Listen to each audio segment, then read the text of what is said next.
Dust rolled low across the plain, curling around fence posts and skeletal sagebrush, as if the land itself exhaled a tired breath. The sky hung heavy in a pale winter light, neither warm nor kind, the sun a muted coin pressing down on the horizon.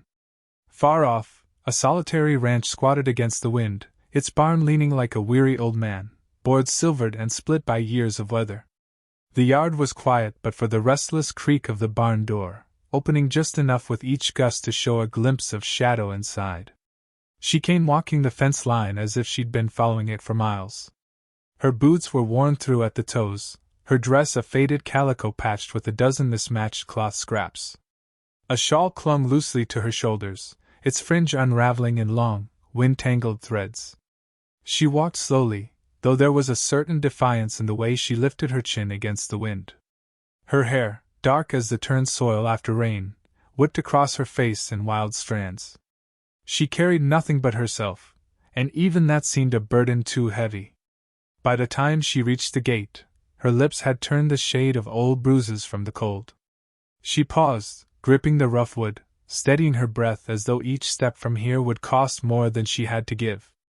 The ranch yard stretched empty before her, until a figure emerged from behind the barn. He moved with the steady weight of someone long accustomed to hard work, broad shoulders framed in a coat patched at the elbows. His hair was sun-faded at the tips, the color of dry wheat, his beard unkempt but not careless.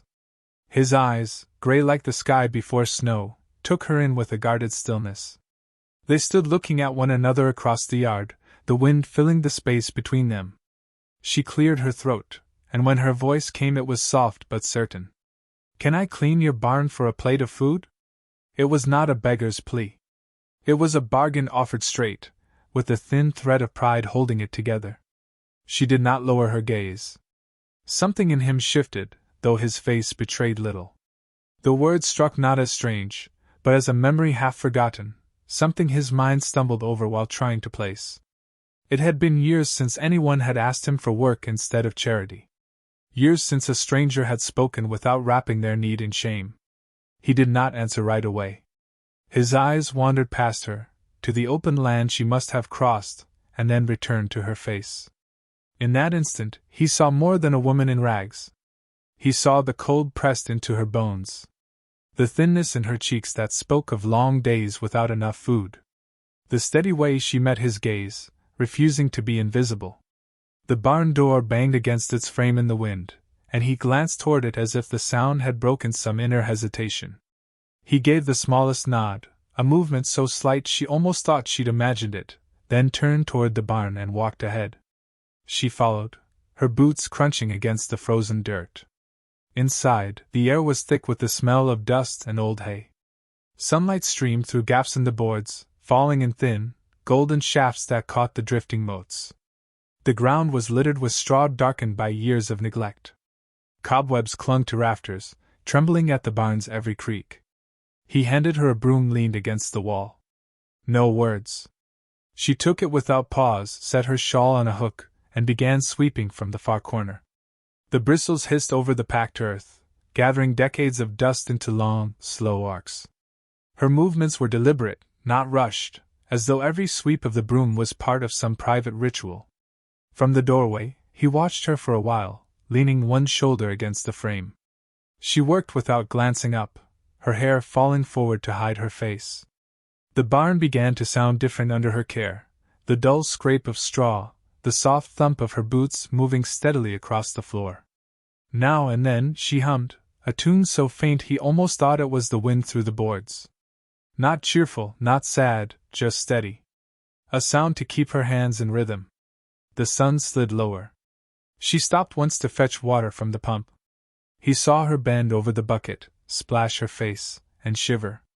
When she straightened, she coughed, low and rough, and pressed the back of her hand to her lips before resuming. By the time the light thinned toward evening, the barn looked changed. The air felt lighter, the floor cleared of years of neglect. She leaned the broom back in its corner, and stood still for a moment, breathing in the space as if she'd brought some of herself into it. He stepped in then, slow-footed, his boots crunching the last scraps of straw.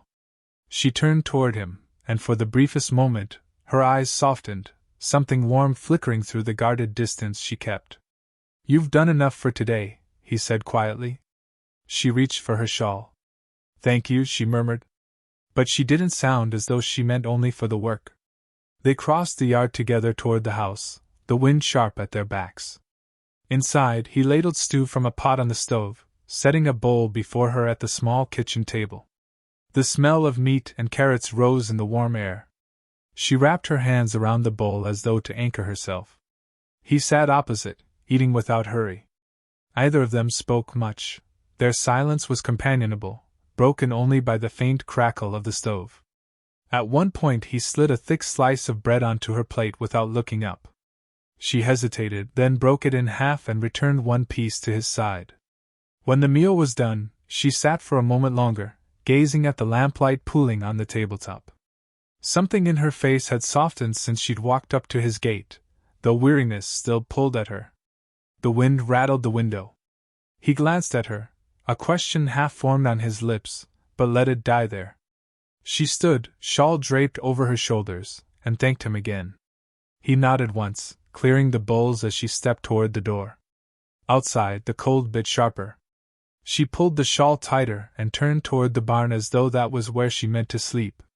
He watched her from the doorway, a flicker of unease stirring in him. The barn door swallowed her shape into shadow. For a long while, he stood in the cold, looking at the dark outline of the building. Something about the sight pressed against an old place in his chest, the part that remembered a winter when he'd been the one knocking on a stranger's door. He shut the door against the wind, but the image stayed with him. Somewhere deep in the night, he knew, he'd be thinking of her, alone in that barn with only the broom and the dark for company. And it would not sit easy. Morning came pale and cold, the kind of cold that slides under doors and lingers in bones. The ranch yard lay washed in frost, each fence post crowned with a fragile shimmer that caught the first week's sunlight. He stepped outside with his coat pulled tight, breath curling white in the air, and saw her already at work in the barn. She had rolled her sleeves past her elbows, exposing arms thin but steady. The broom moved in long arcs, bristles rasping over the packed earth. Her hair, loosened from its knot, trailed along her cheek as she bent to sweep beneath the feed bins. She did not pause when he entered, only looked up briefly with a nod before setting her gaze back to the floor. The barn itself seemed to shift under her touch. Cobwebs gave way to bare beams. Old straw gathered in neat piles. The air, though still heavy with dust, no longer felt lifeless. She worked with a quiet focus, the kind that comes from years of doing necessary things without waiting for thanks. He leaned against the doorframe, arms folded. There was no rush to interrupt her. Her presence was not noise in his life, but a strange, settling rhythm. He realized he'd grown unused to anyone moving through his days except himself. When she paused to rest, he carried in a bucket of water. She dipped a rag into it, wrung it out, and began wiping the narrow windows where sunlight crept through. Her hands were raw from cold, the knuckles reddened, yet she handled each pane as though it were fragile. "You've done more in a morning than I've managed in months," he said. She didn't answer right away, only glanced toward him with a faint, unreadable smile. "Work keeps me warm," she said finally, and returned to scrubbing. By noon, the barn was as clean as it had been in years. She tied up the last bundle of straw and stacked it neatly by the wall. Dust motes swirled in a single shaft of sunlight like gold drifting in a slow current. They ate together at the kitchen table. The stew from the night before had been thinned with water, but it was hot and filling. She kept her eyes on her bowl, chewing each bite carefully, as if to make it last. He watched her for a moment, then pushed the salt toward her. "It's been a long while since I had company here," he said. She glanced up at him, something almost wary in her expression. "Company's not always welcome," she murmured. The words hung between them, not unkind but heavy with something unsaid. He thought of asking what she meant, but her gaze had already dropped again to her bowl. In the afternoon, a wagon rattled into the yard. Mrs. Avery, the nearest neighbor, climbed down stiffly, her gray hair pinned tight beneath a bonnet. She carried a basket wrapped in a checkered cloth. "Brought you some eggs," she called to him, though her eyes drifted toward the barn. When she saw the woman step out into the yard, dusting straw from her dress. Her smile thinned. "You've taken on help, then," she said, each word measured. "Just for a bit," he replied. Mrs. Avery's gaze traveled over the younger woman's worn dress, the way her shawl was patched at the shoulders. "Strays have a way of bringing trouble," she said, as if speaking only to him. The woman heard. Her face did not change, but her hands tightened briefly in her skirts. She walked past them without a word, heading back toward the barn. Mrs. Avery lowered her voice. "You've got enough to mind without someone else's troubles added in." He didn't answer. Instead, he took the basket from her hands and thanked her. When she left, the wagon wheels cracking over frozen ruts, he stood for a moment in the quiet yard, watching the dust settle where she'd gone. That evening, he found her sitting on the barn's threshold, the light from inside pooling around her boots. She held a tin mug of water, staring at the yard as the last of the daylight faded. "You heard what she said," he remarked gently. She didn't look at him. "I hear things like that most places I stop." "You don't strike me as trouble," he said. That drew her eyes to his. "Trouble doesn't always look like trouble," she said, and the corner of her mouth curved in something not quite a smile. The wind picked up, carrying the scent of snow. He glanced toward the sky, then back at her. "Best come inside before it turns," he said. She hesitated, then rose and followed him in. At the table, they shared bread and a small wedge of cheese. The fire in the stove snapped softly, the heat spreading in slow waves. She told him, between sips of weak coffee, about moving from place to place. "Sometimes they let me work for a day, sometimes just an hour. Some won't even let me in the yard." "And you keep going," he said. Her eyes were steady. "If I stop, I disappear." Later, as he banked the stove, he noticed she lingered near the doorway, as though unsure if she was meant to stay the night inside. "The barn will be colder tonight," he said without looking at her. "I'm used to cold," she replied. He shook his head. "You don't have to be, not here." She studied him for a moment, then nodded once. That night, in the small spare room down the hall from his own, she lay awake listening to the wind scrape over the roof. In her mind, she replayed the moment Mrs. Avery's eyes had weighed her like a stone in a hand. But she also remembered the way he had said "not here," the quiet certainty in it. Outside, the frost deepened. The barn stood clean and still in the moonlight, the broom leaning in its corner. Inside the house, two people who had been strangers less than a day now shared a silence that felt different from the night before, less like distance, more like a fragile bridge. In the morning, she would rise before him again, her hands already reaching for the broom, as if keeping busy could keep the world at bay. What she did not know was that someone had seen her today, really seen her, and once that happens, the world has a way of changing.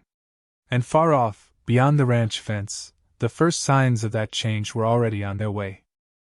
Snow had come in the night, softening the harsh edges of the yard and laying a thin white quilt over the fields. It muted the world, turning each footstep into a muffled whisper. She stood at the window of the small room he'd given her, fingers curled around the sill, watching the pale light spill over the drifts. Somewhere in that quiet, she felt the rare weight of safety pressing close, though she did not yet trust it to stay. Down in the kitchen, he was already at the stove, coaxing heat from the firebox. The smell of coffee drifted through the air. When she joined him, he poured her a cup without asking, his rough hands moving with a carefulness that didn't quite match his weathered frame. They ate in companionable silence, the steady clink of cutlery the only sound. Now and then their eyes met briefly over the table, and each time it happened, she felt the strange jolt of being looked at without being judged. Later, in the barn, he found her mending a worn bridle strap. She sat cross-legged on an overturned crate, needle flashing in the low light. "Where'd you learn that?" he asked. "My father's horse threw a shoe when I was 12, she said. "No one else knew what to do, so I learned." He nodded, leaning against the wall, watching the ease in her hands. "You could stay on, you know. Work here proper." Her stitching slowed. "I've learned not to stay too long anywhere." "Why's that?" "Places turn," she said simply.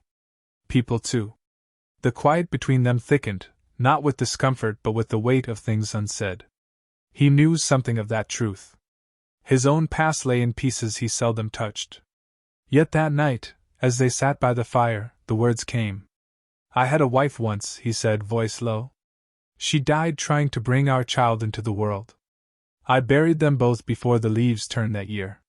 She looked at him, eyes softened by the kind of sorrow that recognizes its own reflection. "Since then, I've been here. Alone, mostly. Just work and sleep." She set her cup down, tracing the rim with her fingers. "My husband left during the drought. Said he was writing to find work. He never came back. Later I heard he was living with another woman 2 towns over."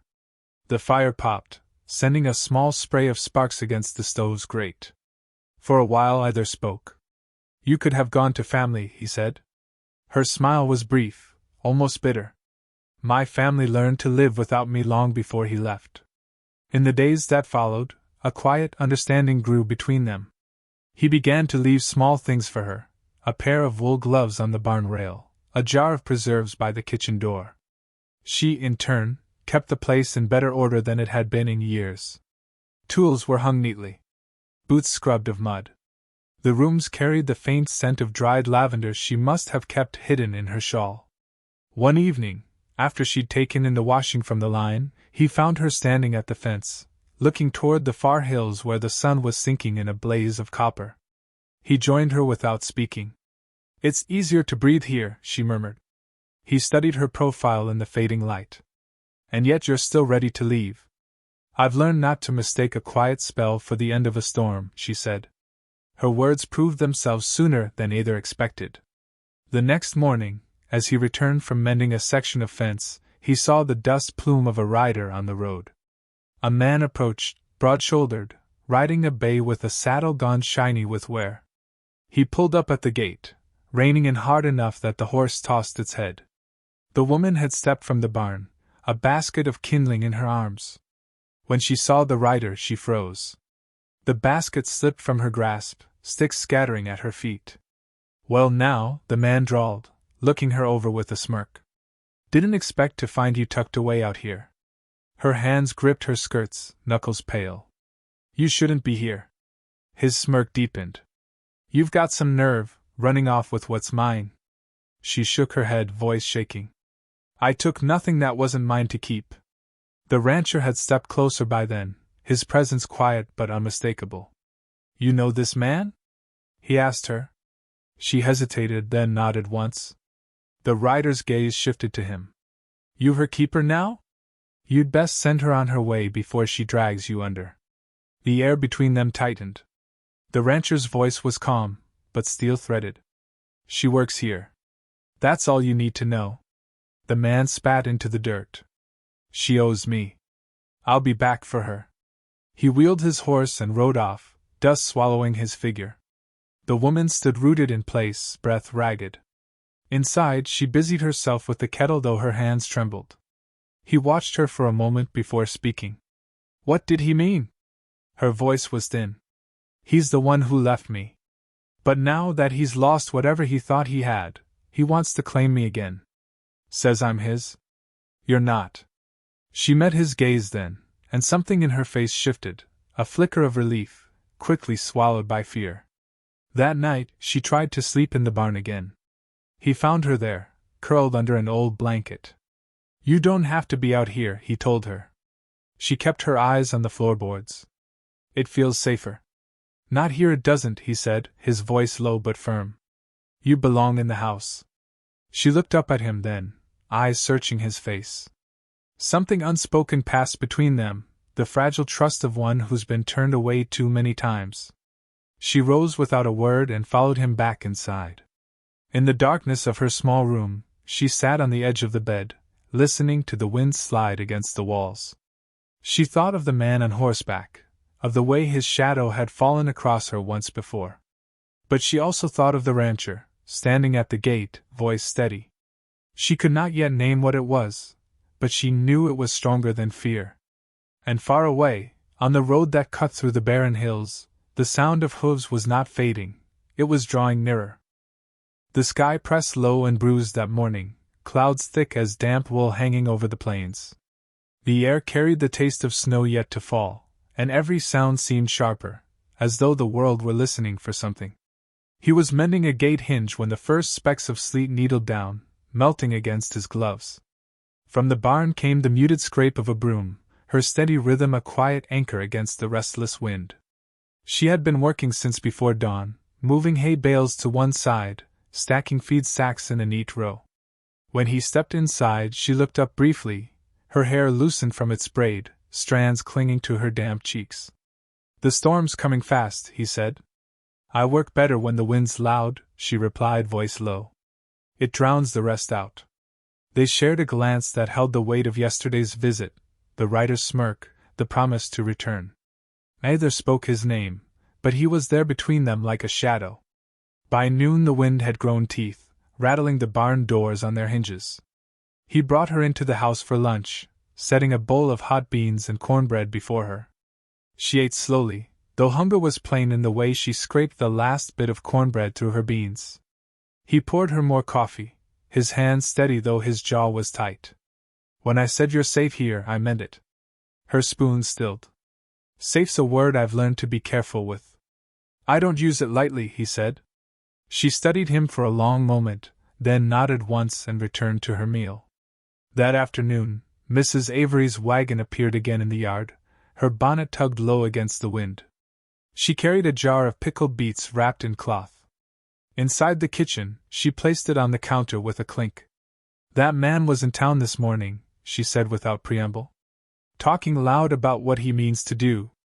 Says you've stolen his wife?" "She isn't his wife," he said evenly. Mrs. Avery's eyes flicked toward the barn, where the younger woman was gathering kindling. "Best be sure of that," she muttered. "Folks believe the story they hear first." When the neighbor left, the jar sat unopened on the counter like a question neither wanted to touch. He watched the woman return from the barn, snow dusting her shoulders, her cheeks flushed from the cold. She smiled faintly at him, though it didn't reach her eyes. By late afternoon, the storm had fully arrived. Snow lashed sideways across the yard, hissing against the windows. The barn roof groaned in the wind. He pulled on his coat and went to check it. She followed, her shawl whipped nearly from her shoulders. Inside, the wind roared through the cracks in the boards. A saddle stand toppled. He righted it, bracing it against the wall. She moved to the far end, gathering tools that had rolled loose. The lamplight caught her face in quick, flickering glimpses, jaw tight, eyes searching the shadows as though expecting him to step from them. He touched her arm lightly. "It's just the storm." She shook her head. "It's never just the storm." Something in her tone pulled at him, and without thinking, he said, "You're not alone in this anymore." Her breath came slow, unsteady. "You say that like you mean it." "I do." A sudden crack overhead made them both start. The wind had loosened a section of the roof, and sleet slanted through the gap. He dragged a tarp over the feed sacks, she holding the corners against the gusts. They worked in grim silence until it was secure. When it was done, she leaned against the stall door, hair plastered to her forehead. "I hate that he can still make me feel like I'm 12 again, scared, waiting for someone to come through the door." He stepped closer. "You're not that girl anymore." Her eyes met his. "I don't know how to stop feeling like her." The wind surged against the barn, shaking it to its frame. He reached for the latch on the door, then paused. "If he comes back, he won't find you unprotected." A faint smile ghosted across her face. "That's what you think." "That's what I know."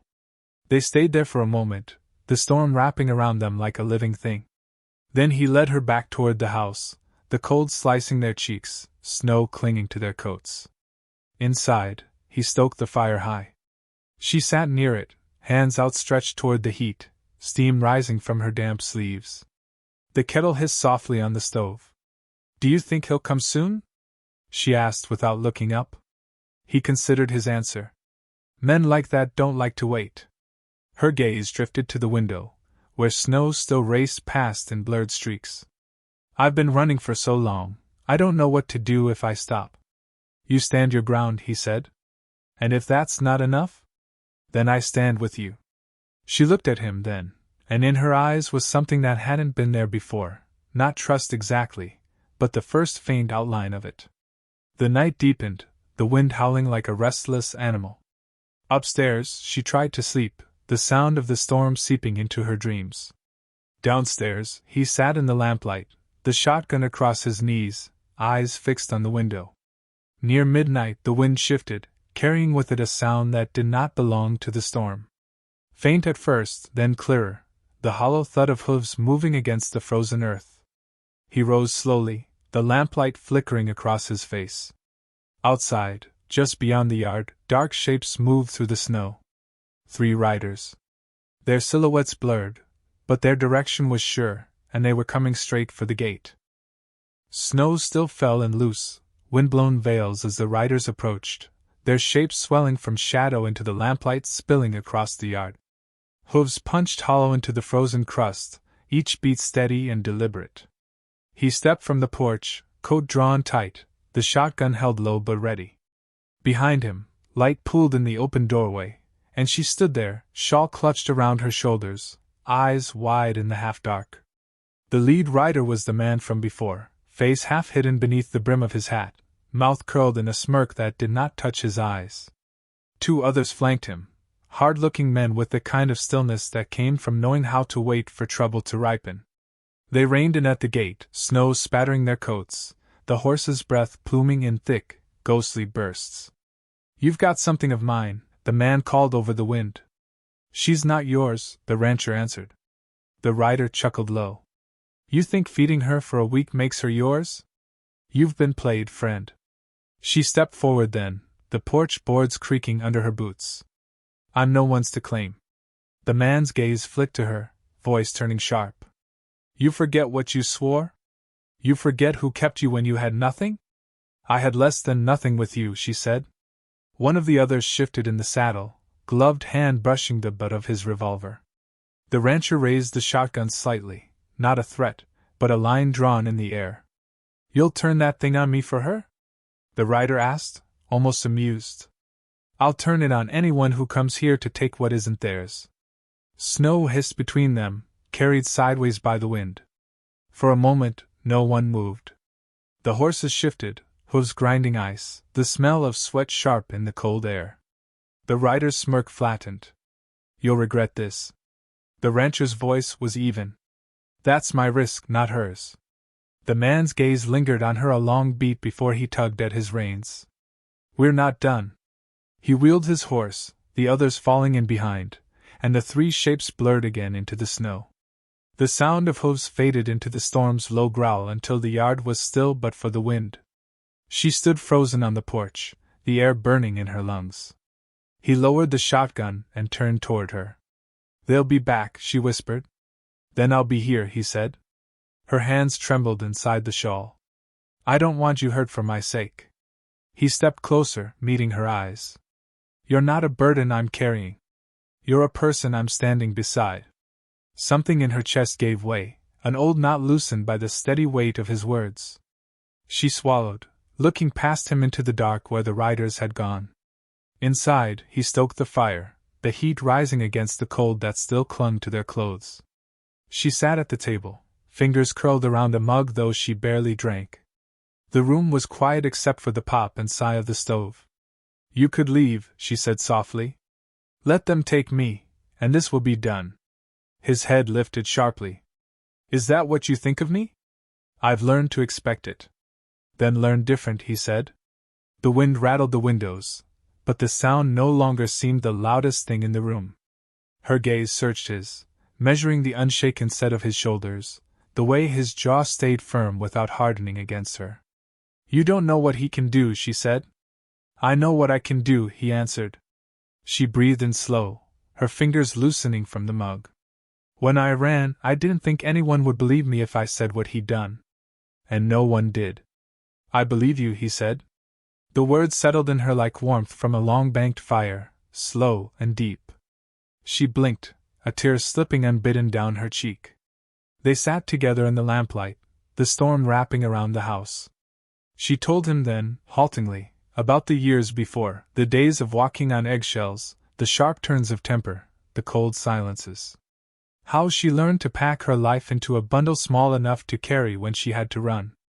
He listened without breaking her rhythm, his hands resting open on the table, his gaze steady as though he were holding the weight for her now. When her voice faltered, he said quietly, "You're here now. That matters more than where you've been." The fire burned low. Outside, the wind began to ease, its edge dulled by falling snow. She leaned back, exhaustion pulling at her, but for the first time in years, her shoulders were not hunched against the next blow. Later, he checked the locks on the doors, then took his place in the chair by the window, shotgun resting across his knees. She lingered in the doorway to her room, watching him for a moment before speaking. "Why are you doing this?" "Because I can," he said. "Because someone should have, a long time ago." Her throat tightened. "Thank you?" He gave a small nod, eyes never leaving the dark beyond the glass. She went to bed, the sound of the storm now like a lullaby instead of a warning. In her dreams, the barn was clean and warm, sunlight spilling across the floor. She woke once in the night and heard the creak of the chair downstairs, the faint clink of metal as he shifted the shotgun in his hands. Near dawn, the snow had stopped, leaving the world wrapped in a muffled hush. The first pale light edged over the horizon, silvering the drifts. She found him still by the window, the fire burned low but steady. "They're gone for now," he said, and in his voice was not relief but readiness. She stepped closer, standing beside him. Outside, the barn stood solid against the white, smoke curling from the chimney into the calm air. "If you want me gone, say it now," she murmured. He looked at her, the faintest smile warming the steel in his eyes. "Stay, then?" Her breath caught, something tender and unsteady blooming beneath her ribs. The road beyond the fence lay untouched in the snow, but she knew it would not stay that way. And when the riders returned, as they surely would, she would not be standing alone.